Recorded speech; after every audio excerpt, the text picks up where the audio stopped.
Üdv prepperek! Ebben a mai videóban, ugye korábban már láthattátok, hogy csigát gyűjtöttem innen a kertből, és azt tervezem, hogy a mai nap elkészül belőle a csigapaprikás, ugyanis kivártuk az 1 hét tisztulási időt, szép fehér, lisztes székletük volt már, úgyhogy szépen áttisztult a bércsatornájuk, és igazából most szépen összegyűjtöttem ebbe a kis tálkába.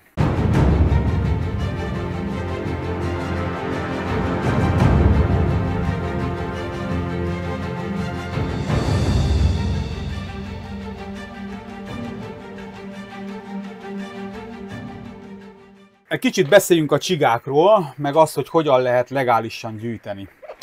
Na kérem szépen, az étkezési csiga, vagyis hát ahogy ismerjük, a éti csiga, ez Magyarországon védett faj, viszont vannak időszakok, amikor engedély kiadásával gyűjthető. Ezt az engedélyt a megyei kormányhivatal természetvédelmi, környezetvédelmi osztályától kell megigényelni, és abban az esetben gyűjthető, hogyha megkapod az engedélyt.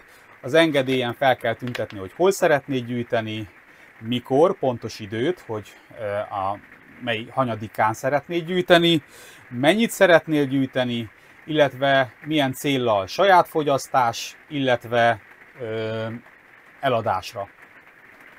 Na most, ezek a csigák, ezek innen a kertemből lettek összegyűjtve, betartva minden egyéb olyan szabályt, ami egyébként a szabályozásban benne van, mégpedig az egyik az, hogy minimum 3 cm-es meg kell haladja a csigaház, ami az összes csigának, amit gyűjtöttem, megfelel ennek.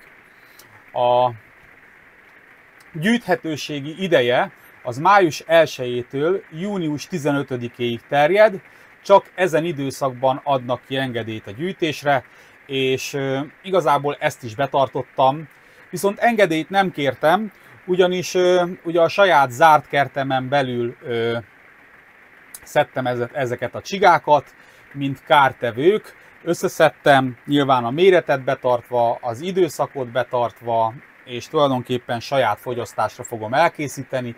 Ennyit szedtem, nem többet, pont egy adagnyit tulajdonképpen.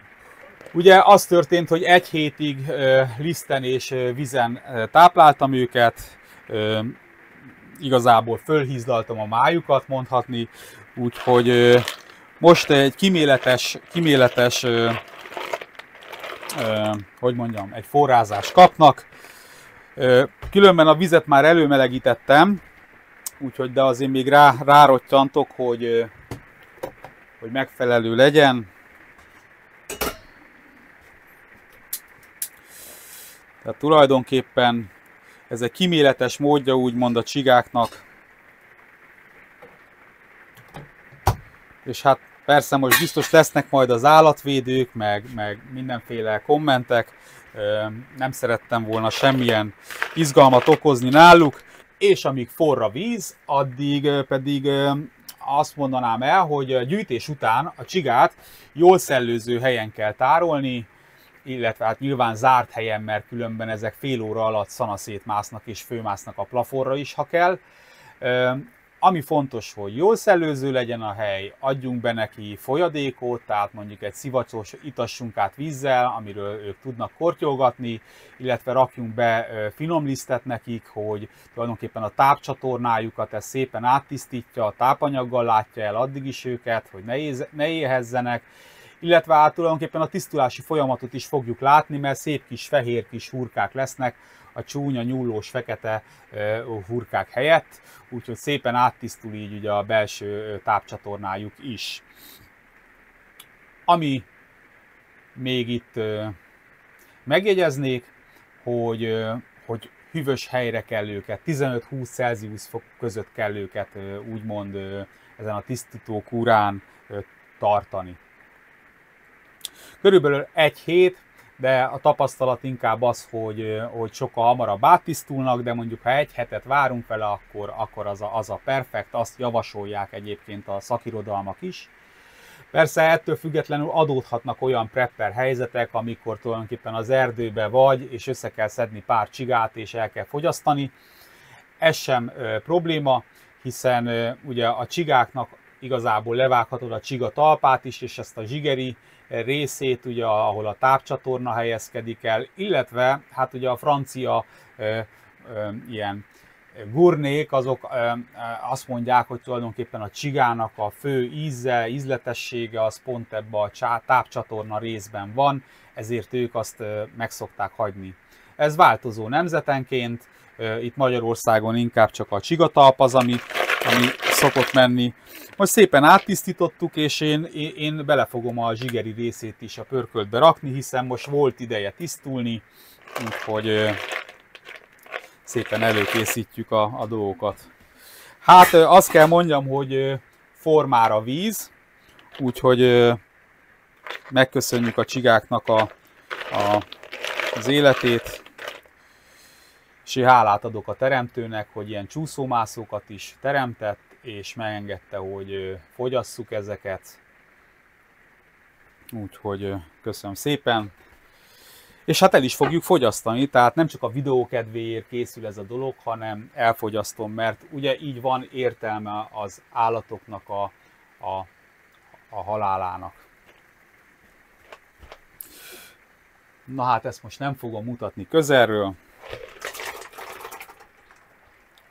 Miután a csigákat leforráztuk, és hát odaadták az életüket fogyasztásra, utána szépen a csigaházakból egyenként kipiszkáljuk a húst.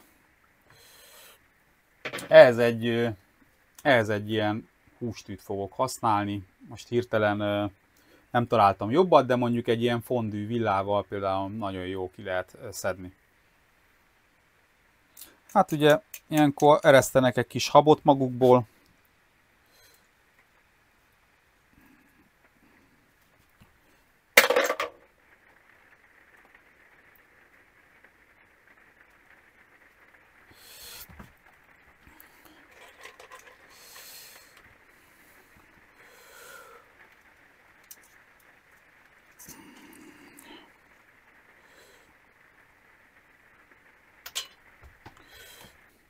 Mennyi? Egy fél kiló? Talán egy kicsit több. Hát így néz ki. Na, most, hogy látjátok, szépen fölaprítottuk a csigát. Ez a csiga hús, ez bele fog kerülni egy főzésre. Körülbelül 1 órán keresztül fogjuk főzni. A főző vízbe rakunk bele 3 nagy gereszt fokhagymát. Rakunk bele sót. Hát körülbelül egy olyan 1 evőkanálnyi sót. Rakunk bele babérlevelet. Mennyit? Egy adaggal, mondjuk 3 levélke elég lesz. Egy kis őrölt köményt. Így. És mit hoztam ki? Fokhagymát raktunk bele, az pedig majd ahhoz kell. Úgyhogy szépen átszedjük a csigahúst, és belerakjuk itt a alaplénkbe.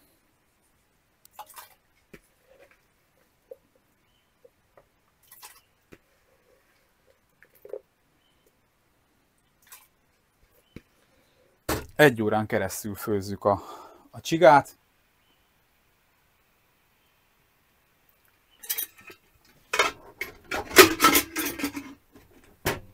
A csigánk, ami át van most, meg lett főzve ugye ebbe a fűszeres lébe, át van mosva még egyszer, így néz ki a csiga, mint alapanyag, csigahús.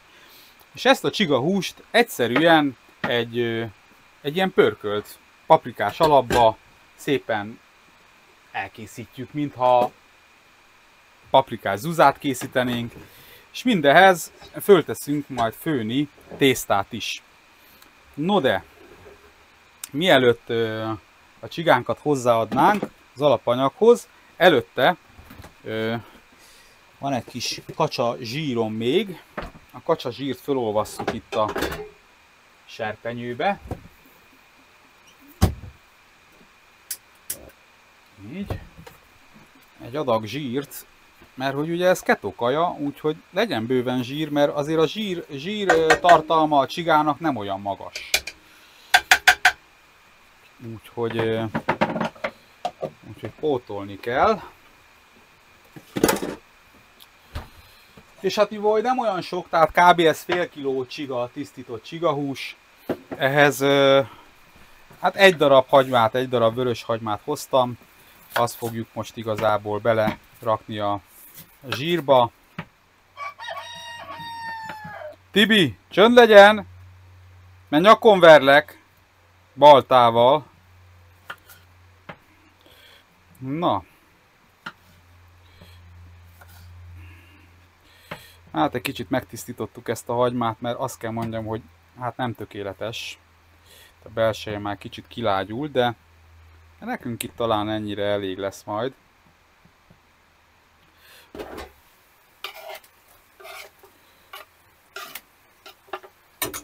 Szépen üvegesre sütjük a hagymát. És addig, hát igazából amit most itt tervezek belerakni ebbe a paprikásba, csípős paprika, naturpaprika, meg egy darab paradicsom. Úgyhogy nagyon nem akarom besűríteni paradicsommal. Ez egy jó erős paprika, úgyhogy remélem a csigának az ízét nem fogja túlzottan elvenni, mert azt akarom most kihangsúlyozni. Akkor hozzáadjuk a lepirított hagymához a csigát. Szépen lehet förmelkedni, de ez nem sokkal másabb, mint hogyha mondjuk osztrigát csinálnák, vagy bármi olyan jobban elfogadott ételt. Bár az osztrigát is sokan undorral eszik, vagy nézik, vagy gondolnak rá, de akkor mondhatnám azt, hogy mit tudom én, például a rákot azt már jobban elfogadják az emberek, vagy a kagylót, különben a kagylóra hasonlít a legjobban, tehát ugye puha testű. Közben hozzáadjuk a sót a csigához is, meg a tésztafőző vízhez. Hát egy olyan teáskanyálnyit adok ehhez is. Ugye itt nincs olyan sok hús, de azért ehhez is megy egy adag só. A paradicsomot is viszonylag kis kockára vágom. Hát olyan, mint az uza lenne. Semmi extra.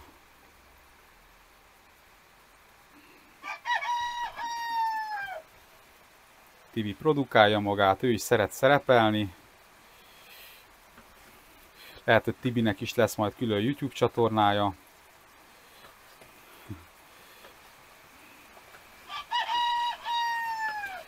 Van egy nézőm, ő felajánlotta, hogy elcseréli velem egy kopasztott kakasra. Majd meglátjuk, hogy mi lesz belőle. Szívesen benne lennék. Tibi nagyon korán kelő. Mi se kelünk későn, de szívesen töltenénk még a álmok közepette azt az időt, amit Tibi már bőszen kukorékolással kezd.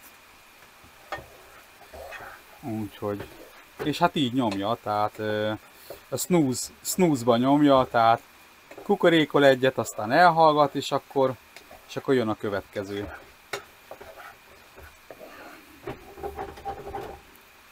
Na, szépen pirulnak a csigák, úgyhogy hozzárakjuk a paprikát meg a paradicsomot. Na.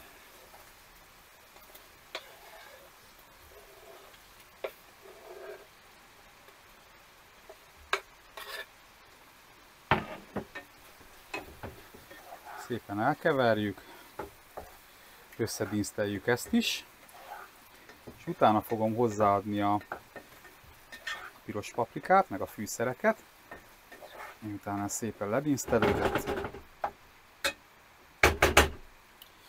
Ezt most kicsit le is fedem, hogy gyorsabban végben menjen ez a folyamat, és kisebb lángra veszem, hogy ne kapjon oda az alja. Rakunk bele egy kis őrölt borst, módjával. még rakhatunk. És addig a tésztát, ami szintén nem a reklám helye, de ezt a bio teljes kiörlésű tésztát fogom használni. Ez egy ilyen Lidl-ös tészta, és bár igaz, hogy abba gondolkoztam, hogy hortobágyi palacsintába fogom tölteni, és úgy kinézetre, meg ízre valószínű, hogy baromi finom lenne, viszont úgy hát pont az a visszataszító része nem fog látszani, hogy nem látszik majd benne, hogy csiga. Úgyhogy azért inkább arra úgy döntöttem, hogy ilyen tejfölös, kapros, tésztás, csiga cuccot rittyentek össze. Piros paprikát szórunk a tetejére.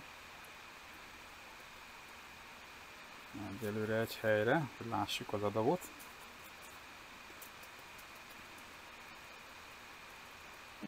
Nem gusztustalan. Hozzáönthetjük a tejfölünket. Ugye itt azért nem is kell csak a hozzávalókat úgy átfőzni, Mit mert... Csiga hús az milyen? Hát, majd mindjárt meglátjátok a videóba. Úgyhogy azért nem kell olyan sokáig úgymond ezt rotyogtatni, mert a csigahús az ma meg van főve. Hát azt megnéztem, az puha. Itt igazából maga a pörkölt alapnak kell összeérnie, és hagyhattam volna egy kis tejfölt még a tetejére, mert az esztétikus lett volna. Minden esetre szépen elkeverem benne a tejfölt, és szerintem most fogok hozzáadni kaprot, ami ad egy jó ízt az egésznek. Ez a fokhagyma, oregano, itt a kapor.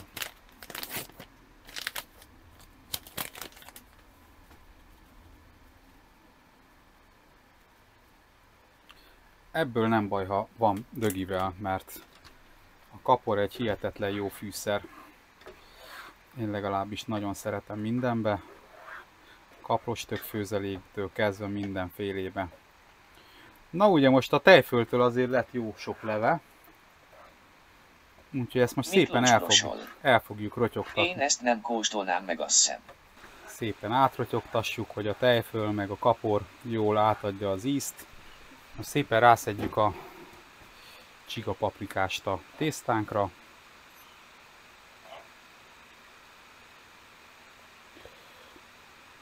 Kicsit a tejfölünk különben összeesett.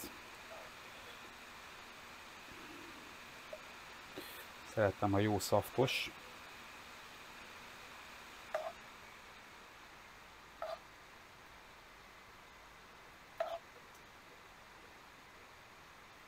Na hát, tadám, elkészült a tejfölös, kapros, csiga paprikás penne tésztával.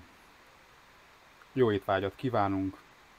Ha tetszett a videó, akkor ne felejtsetek el lájkolni. Ha nem vagy még feliratkozva, nézd meg, hogy milyen tartalmak vannak a csatornámon.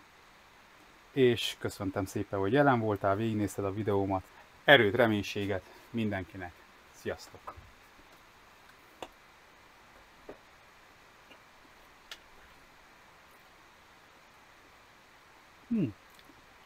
Nagyon jó az állaga. Azt kell mondjam, hogy nagyon finom.